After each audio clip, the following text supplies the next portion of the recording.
ஒரு பக்கம் கீழ் தன்னோட கேப்டன்சி ஏராவை ஸ்ட்ராங்கா பில்ட் பண்ணிட்டு இருக்கும்போது இன்னொரு பக்கம் ரிஷப் பந்த் தனியா தன்னோட கம்பேக் ஸ்டோரியை சைலண்டா செதுக்கிட்டு இருக்காரு.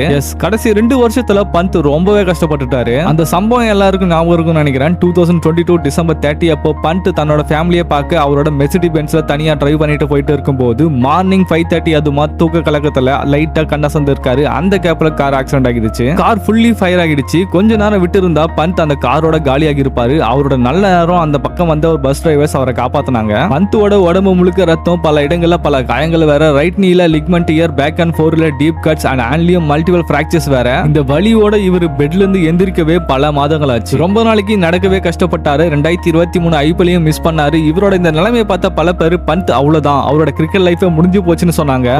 பந்த் என்னோட கரியரை எவன்டா முடிவு பண்றதுன்னு 2024 ஐபிஎல்ல ரிட்டர்ன் வந்தாரு. 2025 ஐபிஎல் அவருக்கு சுமாரா போயிருந்தாலும் இந்தியா விசஸ் இங்கிலாந்து டெஸ்ட் சீரிஸ்ல பட்டையை கிளப்பிட்டு இருக்காரு. யாரு பந்தோட பெர்ஃபார்மன்ஸை பார்த்து ஸ்டூபிட்னு சொன்னாங்களோ அவங்களையே ஒன் மோர் டைம் கிளிப்னு சொல்ல வச்சாரு. இப்போ இதை விட பெட்டரா ஒரு கம்பேக் ஸ்டோரியை சஜஸ்ட் பண்றவனுக்கு லைஃப் டைம் செட்டில் பண்றா.